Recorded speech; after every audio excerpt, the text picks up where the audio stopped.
अजहर सिद्दीक साहब, आपकी हाल ही में वजीर आजम पाकिस्तान इमरान खान साहब से मुलाकात हुई है, कुछ उस मुलाकात का अहवाल तो सुनाइए। मलिहा, मैं तो शुक्रगुजार हूँ वज़ीर आज़म इमरान खान साहब का कि उन्होंने मुझे ख़ास तौर पर बुलाया और 1-to-1 मुलाकात रही। मैं पहले तो डिस्क्लोज नहीं किया था, लेकिन अब मौका आ गया कौम के सामने एक बात बड़ी क्लैरिटी के साथ रखने का। मेरी जब मुलाकात हुई, मैं 3 चीज़ों से तो बहुत इम्प्रेस हुआ हूँ। पहली तो बात है कि उनकी आंखों में मैंने जो चमक और रोशनी देखी ना, कि वो इस मुल्क के लिए कुछ करना चाहते हैं और एहतसाब के निज़ाम से या एहतसाब के मामले में वो पीछे नहीं हटने वाले। मैंने उन्हें हाई स्पिरिट में देखा, उनको नर्व्स पे मैंने बड़ा मजबूत आदमी पाया, लेकिन एक जगह मैंने देखा कि वो एक डिस्टर्ब या परेशान इस कॉन्टेक्स्ट में थे कि एहतसाब के जो रिजल्ट लेने थे ना, वो नहीं लेकर दे सके। बाकी जो लंबी बातें मैं उनमें बात नहीं करना चाहता, लेकिन एक मैं बात बता दूं आपको कि ये सबसे जो बड़ा मैं कसूरवार जो समझता हूँ कि Shahzad Akbar has badly fail कि इन चीजों को वो आसान तरीके से ना दिखा सके। हालांकि उनको इख्तियारात इतने ज्यादा दिए थे, लेकिन जिस तरह काम करना चाहिए था उस तरह नहीं किया उन्होंने। वन मस्ट एडमिट कि आपने सिर्फ देखें, इदारे आपके पास मौजूद थे, जो सबसे मेन वजह थी कि इदारों में वो कोऑर्डिनेशन नहीं हो सका। इदारों ने आप ब्यूरोक्रेसी यहाँ बैठी है जो चलने नहीं दे रही थी, लेकिन यहाँ कुछ ऐसी थी जो आइन में तरामीम, जो सॉरी कानून में तरामीम होनी थी, और जो नैब के कानून के अंदर तरामीम करके कई चीजें मेरी डिस्कशन हुई है। मैंने ये भी बताया उनको इस कॉन्टेक्स्ट में कि कैसे, यानी ऐसा नहीं है, लेकिन वो चाहते हैं वो ये, यानी वो किसी को पॉलिटिकल विक्टिमाइजेशन नहीं कर सकता। ये इमरान खान साहब के अपने जाती अल्फाज हैं।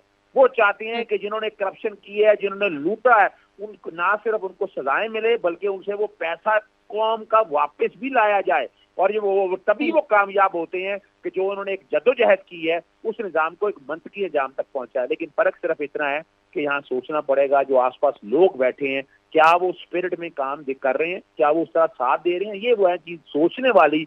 लेकिन मेरी अपनी उस मुलाकात में जितनी उनकी ग्रिप थी चीजों के ऊपर, उन्हें यह कहा जाए कि नहीं पता था, उन्हें शहजाद अकबर के बारे में बहुत सी चीजों का अंदाजा था उन्हें कि वो कहाँ कहाँ कमी है, कोताही है, लेकिन वजीर आजम की सीट पे बैठकर वो हर मामले में मुदाखलत कर नहीं सकते थे। ये काम तो करना था इन्होंने। अगर इन्होंने इनकी तरफ से वो टीम मैनेज नहीं कर पाए। देखें, जहां तक ये बात है ना मलिका, ये मानना पड़ेगा कि शरीफ खानदान के अगेंस्ट 56 कंपनियों का केस अजहर सिद्दीक ने खोला था। मेट्रो ऑरेंज के हवाले से देखें, बाकी केसेस अगर उठाकर देख लें, मनी लॉन्ड्रिंग के कॉन्टेक्स्ट में अगर उठाकर देख लें, बेस स्टार्ट से हम लोगों ने ये सारा किया था। लेकिन आगे जो उनको मंतकी अंजाम तक पहुंचाना था, क्या नैब में आना था, क्या FIA में आना था, क्या FIA की तरामीम होनी थी, क्या कोई रूल्स एंड लैब, यानी कई ऐसे काम होने वाले थे जो हो नहीं सके। और सबसे बड़ी जो बात है ना कि जो पैसों का जो पैसा ये कहाँ पड़ा है। बिल्कुल ठीक हो गया। और अजहर सिद्दीक साहब, एक बहुत ही अहम सवाल ये कि अब शहजाद अकबर साहब चले गए, उनकी जगह ब्रिगेडियर रिटायर्ड फतेह अब्बासी साहब आ गए हैं। आपको ये कैसी चॉइस लग रही है और आपको क्या लगता है कि क्या ये शहजाद अकबर साहब का छोड़ा हुआ मिशन पूरा कर सकेंगे जो एहतसाब का है? और दूसरा, ऑपोजिशन जो कहती है कि विक्टिमाइजेशन है, आप कहते हैं कि आप इमरान खान साहब से मिले और वो पॉलिटिकल विक्टिमाइजेशन के बिल्कुल हामी नहीं, लेकिन वो चाहते हैं कि हर शख्स का एक खरा कड़ा एहतसाब हो। तो इस हवाले से आप क्या कहेंगे कि ऑपोजिशन का फिर ये रोना धोना आपको इसमें कोई सब्सटेंस नजर आती है? मैं तो अपोजिशन का बयानिया सिर्फ टीवी की हद तक है, सिर्फ अपना लोगों की हद तक, जलसे जुलूस की हद तक। तो आज तक अगर करप्शन के मौजूदा गवर्नमेंट पे कोई इल्जाम आता है, कोई दरखास्तें दी, कोई नैब में दरखास्तें दी, कोई एविडेंस लेकर आए, सवाल है बड़ा, बिल्कुल बड़ा वाजे तौर पर कुछ है ही नहीं। अगर है भी तो वो निकालें। मेरा जैसा आदमी जब दरखास्तें दे सकता है तो मुझे बताएं। मैंने मिसाल के तौर पर उस्मान गुजार के 2 केसों के हवाले से याद रखिएगा, एक तो लिकर के लाइसेंस के हवाले से और हेलीकॉप्टर इंश्योरेंस के हवाले से मैंने कंप्लेंटें फाइल की हैं। यानी ये कहा जाए कि PTI गवर्नमेंट नहीं, देखिए बात है मेरिट की करनी चाहिए। चीनी और शुगर के हवाले से अगर देखा जाए तो बेस मेरी तरफ से है, मैं 10 साल से जंग लड़ रहा हूँ और ये इसमें कोई शक नहीं है कि मौजूदा गवर्नमेंट ने जुडिशियल कमीशन बना के उनके एक रिजल्ट या नताइज की तरफ चीजों को लेकर आ गया। अब अगला जो सवाल है कि जो मौजूदा साहब सिलेक्ट हुए हैं, ये देखें, ये DG नैब रहे हैं, मैं तो नहीं कुछ कह सकता। DG नैब की अपनी हैसियत क्या है, क्या वो कानून समझता है, क्या वो फॉरेन लॉ समझता है, क्या वो जो बेसिक जो इशू है मनी लॉन्ड्रिंग एक्ट, क्या, यानी जब ये नैब में रहे हैं उस वक्त तो मनी लॉन्ड्रिंग एक्ट के हवाले से तो जुरिसडिक्शन ही उनके पास नहीं थी। तो क्या उनका इसमें तजर्बा है, एक्सपर्टी है? मैं नहीं किसी अहलियत पे सवाल नहीं उठाना चाहता, लेकिन बात बड़ी सीधी सी है कि शायद जिस तरह का एहतसाब इमरान खान साहब चाहते हैं, मैं समझता हूं कि शायद उस तरह कभी ना हो सके। उसके लिए आपको डेफिनेटली बहुत सी लेजिस्लेटिव चेंजेस करनी पड़ेगी। بہت سے اور کام کرنے پڑیں گے. میں نے اگر کوئی ایسے سوال اٹھا دیا تو کل یہ انگلی اٹھے گی کہ پتہ نہیں میں کوئی نیگیٹو بات نہیں کر رہا, لیکن میں ہائی ہوپ میں چاہتا ہوں کہ وزیر اعظم ہائی ہوپ میں رہیں. لیکن آپ کو یہاں پر بیٹھ کر شہزاد اکبر سے آگے جانا ہے, یعنی یہ نہیں کہ آپ کو شہزاد اکبر سے بھی نیچے چلے جانا ہے. ایک بات میں بتا دوں آپ کو, یہاں آپ کو فیصلہ کرنا ہے کہ شہزاد اکبر 3.5 سال میں جو وہ رزلٹ اس طرح سے نہیں لے سکے نا, یعنی جہاں دیکھیں اگر دیکھا جائے 2 کیسوں میں سزائیں ہوئی ہیں, ایون فیلڈ کے اندر اور عزیزیہ کے اندر. یہ بھی سپریم کورٹ نے جے آئی ٹی بنا دی تھی. جے آئی ٹی بننے کے بعد سپریم کورٹ نے کہا تھا کہ فلان ٹائم کے اندر یہ ہونا چاہیے, ٹرائل کنکلوڈ ہونا چاہیے آپ لوگوں کے سامنے. موجودہ گورنمنٹ میں اگر دیکھیں اے این ایف کے کانٹیکس میں اپنا رانا ثناء اللہ کا کیس دیکھیں, آج تک فرد جرم عائد نہیں ہوئی.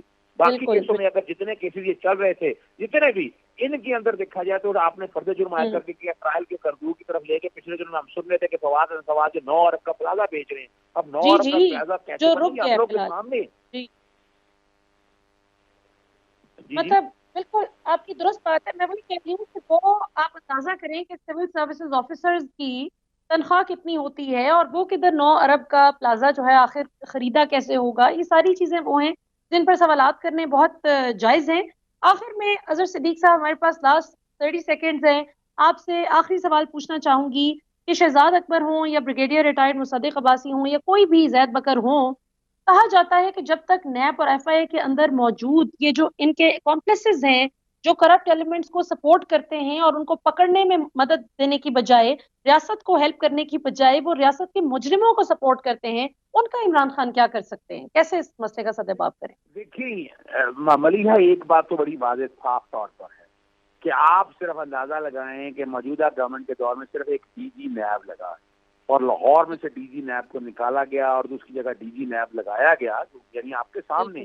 اس کے علاوہ بتا دیں کہ سارے جتنے آفیسر ہیں پرانی گورنمنٹوں کے لگائے ہوئے ہیں, چاہے فصیح بخاری کے دور میں ہو, چاہے قمر زمان کے دور میں ہو, اگر ایف آئی اے کے اندر دیکھا جائے وہ بشیر میمن کے دور میں. بشیر میمن تو ان کا ذاتی ملازم آپ کے سامنے نظر آ رہا ہے نا کہ وہ جس طرح کی بیٹھ کر کام کر رہا ہے. لیکن جو اصل جو بات ہے کہ آپ نے قوانین کے اندر F I a act revamp ہونا چاہیے تھا, ایف آئی اے کے رولز انویسٹیگیشن کے بہتر ہونے چاہیے تھے, اور نیب کے اندر بھی جو ماڈرن میکنزم ہے انویسٹیگیشن کے حوالے سے اور پروسیکیوشن کے حوالے سے, اگر دیکھا جائے پروسیکیوشن کام تو بہتر کر رہی ہے, لیکن پروسیکیوشن کے وہ رزلٹ آپ کو اس طرح نہیں بن پائے. ان کی مانیٹرنگ کا ایشو ہے, بہت سے ایسے ایشو ہیں جو بہت بہتر ہو سکتے ہیں. یعنی آپ نے تمام محکموں میں کوئی لائزن یا کوآرڈینیشن تو رکھی نہیں. یہ خالی نیب کا ایشو تو نہیں ہے, یعنی ایف بی آر کی آپس میں کوآرڈینیشن ہے, سی پی کے حوالے سے, اسٹیٹ بینک کے حوالے سے, کمپٹیشن کمیشن کے حوالے سے, ministry of interior, ministry of foreign affair.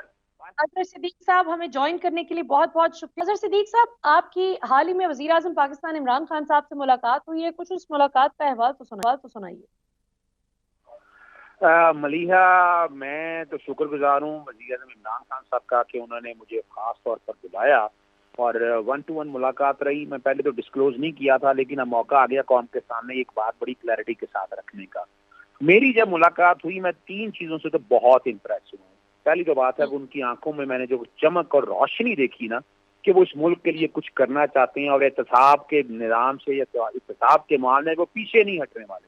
میں نے انہیں ہائی اسپرٹ میں دیکھا, ان کو نروس پہ میں نے بڑا مضبوط آدمی پایا, لیکن ایک جگہ میں نے دیکھا کہ وہ ایک ڈسٹرب یا پریشان اس کانٹیکس میں تھے کہ احتساب کے جو ریزلٹ لینے تھے نا وہ نہیں لے کے دے سکے. باقی جو لمبی باتیں میں ان میں بات نہیں کرنا چاہتا, لیکن ایک میں بات بتا دوں آپ کو